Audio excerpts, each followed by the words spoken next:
Exodus chapter 39. The priestly garments. From the blue, purple, and scarlet yarn, they made woven garments for ministering in the sanctuary. They also made scarlet garments for Aaron, as the Lord commanded Moses. The ephod. They made the ephod of gold and of blue, purple, and scarlet yarn, and of finely twisted linen. They hammered out thin sheets of gold and cut strands to be worked into the gold, purple, and scarlet yarn and fine linen. The work of a skilled craftsman. They made shoulder pieces for the ephod, which were attached to two of its corners, so it could be fastened. Its skillfully woven waistband was like it, of one piece with the ephod, and made with gold, and with blue, purple, and scarlet yarn, and with finely twisted linen, as the Lord commanded Moses. They mounted the onyx stones in gold filigree settings, and engraved them like a seal, with the names of the sons of Israel. Then they fastened them on the shoulder pieces of the ephod as memorial stones for the sons of Israel, as the Lord commanded Moses. The breastpiece. They fashioned the breastpiece, the work of a skilled craftsman. They made it like the ephod of gold and of blue, purple, and scarlet yarn, and of finely twisted linen. It was square, a span long and a span wide, and folded double. Then they mounted 4 rows of precious stones on it. In the first row there was a ruby, a topaz, and a beryl. In the second row, a turquoise, a sapphire, and an emerald. In the third row, a jacinth, an agate, and an amethyst. In the fourth row, a chrysolite, an onyx, and a jasper. They were mounted in gold filigree settings. There were 12 stones, one for each of the names of the sons of Israel, each engraved like a seal with the name of one of the 12 tribes.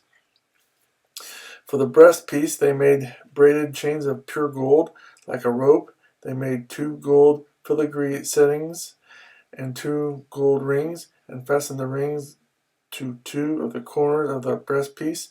They fastened the 2 gold chains to the rings at the corners of the breastpiece, and the other ends of the chains to the 2 settings, attaching them to the shoulder pieces of the ephod at the front.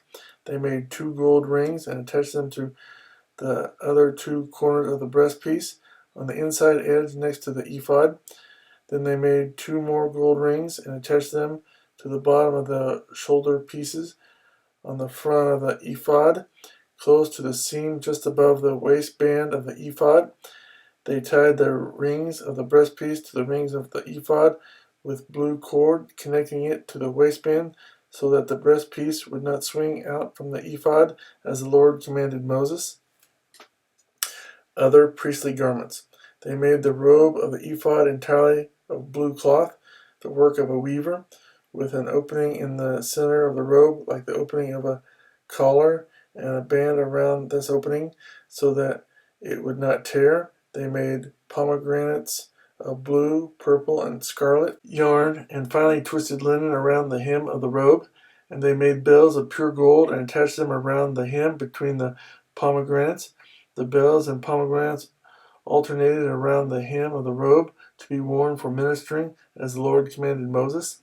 For Aaron and his sons, they made tunics of fine linen, the work of a weaver, and the turban of fine linen, the linen headbands, and the undergarments of finely twisted linen.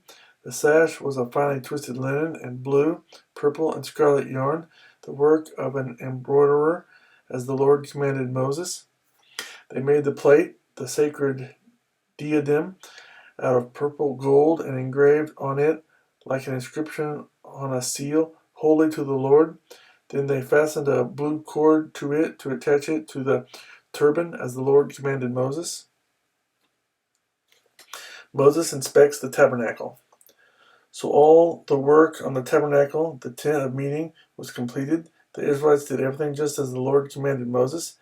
Then they brought the tabernacle to Moses, the tent and all its furnishings, its clasps, frames, crossbars, posts, and bases, the covering of ram skin dyed red, the covering of hides of sea cows, and the shielding curtain, the ark of the testimony with its poles and the atonement cover, the table with all its articles, and the bread of the presence, the pure gold lampstand with its row of lamps and all its accessories, and the oil for the light, the gold altar, the anointing oil, the fragrant incense, and the curtain for the entrance to the tent, the bronze altar with its bronze grating, its poles and all its utensils, the basin with its stand, the curtains of the courtyard with its posts and bases, and the curtain for the entrance to the courtyard, the ropes and tent pegs for the courtyard, all the furnishings for the tabernacle, the tent of meeting, and the woven garments worn for ministering in the sanctuary, both the sacred garments for Aaron the priest and the garments for his sons when serving as priests. The Israelites had done all the work just as the Lord had commanded Moses. Moses inspected the work and saw that they had done it just as the Lord had commanded, so Moses blessed them.